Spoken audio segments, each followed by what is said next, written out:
मौलाना तौसीफ के जख्म से उभरे भी न थे कि अब नई चोट। 11 साल की मासूम मुसलमान बच्ची को 3 वहशी दरिंदों ने अपनी हवस का निशाना बनाया। वो मासूम जो कांपते होठों से अपना दर्द तक बयान नहीं कर पाई। मामले को 3 दिन बीत चुके हैं, मगर सवाल यही है कि बुलडोजर में तेल खत्म हो गया है, अब इन दरिंदों के घर आबाद ही रहेंगे। खैर, पूरा मामला क्या है?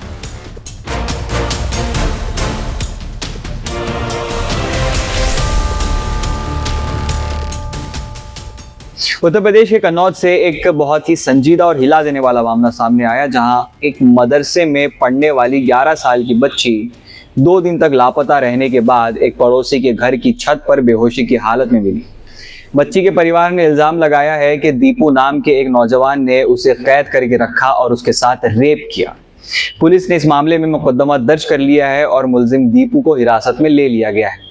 ये पूरा मामला कन्नौज के मनीमाव आउटपोस्ट एरिया का है। बच्ची 1 साल से हमीलापुर इलाके के एक मदरसे में रहकर तालीम हासिल कर रही थी। इतवार की सुबह वो मदरसे से कुछ खाने पीने की चीज़ें लेने बाहर आई थी, लेकिन उसके बाद वापस नहीं लौटी। जब काफ़ी देर तक बच्ची का कोई अता पता नहीं चला तो परिवार और मदरसे के लोग परेशान हो गए और तलाश शुरू हो गई।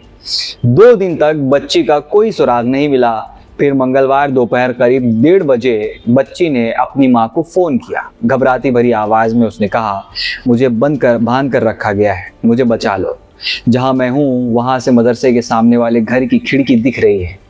ये कॉल मिलते ही परिवार और इलाके के लोग आसपास के घरों में तलाश करने शुरू कर दिए। काफी ढूंढने के बाद बच्ची दीपू नाम के लड़के के घर की छत पर पानी की टंकी के पास बेहोशी की हालत में मिली। परिवार का कहना है कि उस वक्त बच्ची बंधी हुई थी। पुलिस को तुरंत खबर दी गई और बच्ची को डिस्ट्रिक्ट हॉस्पिटल ले जाया गया। रास्ते में जब बच्ची को होश आया तो उसने बयान दिया, उसने सबको हिला कर रख दिया। बच्ची ने इल्ज़ाम लगाया कि दीपू, उसका भाई संजीव और उसका दोस्त धीरज उसे ज़बरदस्ती ले गए थे। उसने कहा कि उन लोगों ने उसे कैद करके रखा, कोल्ड ड्रिंक में शराब मिलाकर पिलाई और फिर उसके साथ रेप किया। फिर क्या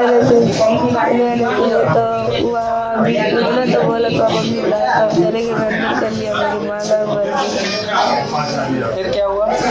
फिर उसके बाद बाहर निकले तो 12 बजे रात का जब निकल के भागे तो बुढ़िया ने पकड़ लिया। घर पे फोन लगाया, रिसीव ही नहीं हुआ। आज सुबह लगाया। 3 दिन बाद क्या क्या हुआ? दारू पिलाई। और कुछ गलत किया? इतना नहीं और दारू पिलाया। कौन थे ये लोग? दीपू। परिवार ने भी इल्ज़ाम लगाया कि दीपू ने पहले बच्ची को बहला फुसलाकर अपने पास बुलाया और फिर उसके साथ ये जुर्म किया। पुलिस के मुताबिक बच्ची के पैरों में अल्टा लगा हुआ था और उसने पायल पहनी हुई थी। इसी बीच पुलिस ने क्वेश्चनिंग में दीपू ने दावा किया है कि वो बच्ची के साथ रिलेशनशिप में था और दोनों ने 3 मई को शादी कर ली थी। लेकिन क्योंकि बच्ची सिर्फ 11 साल की है, इसलिए कानूनी तौर पर यह दावा कोई अहमियत नहीं रखता। पुलिस ने मामले को संजीदगी से लेते हुए पॉक्सो एक्ट के तहत केस दर्ज कर लिया है। स्टेशन इंचार्ज जितेंद्र प्रताप सिंह ने कहा कि परिवार की कंप्लेंट पर एफआईआर दर्ज कर ली गई है और अक्यूज से पूछताछ की जा रही है। उन्होंने कहा कि क्योंकि विक्टिम माइनर है, इसलिए मामला पॉक्सो एक्ट के तहत इन्वेस्टिगेट किया जा रहा है। अब 2 चीजें होंगी। पहली ये कि पीड़ित बच्ची के परिवार को हर तरह से सताया जाएगा कि केस वापस ले या फिर अपना बयान बदल ले। दूसरा ये कि आरोपी जब बाहर आएगा तो उसका स्वागत गले में हार डाल के किया जाएगा, वैसे ही जैसे रोशन खातून के मुजरिम के साथ हुआ। क्या उस मासूम बच्ची को इंसाफ मिलने की कोई गुंजाइश बाकी है? क्या मुल्क की अदलिया में बतौर मुसलमान आपका अकीदा और आपका ईमान अभी भी बरकरार है? नीचे कमेंट सेक्शन में आप अपना जवाब जरूर बताएं। बाकी मिलते हैं अगले वीडियो में, नए मुद्दे पर फिर से बात होगी। मैं जर्नलिस्ट मजहर, आप देख रहे थे मुस्लिम सियासत।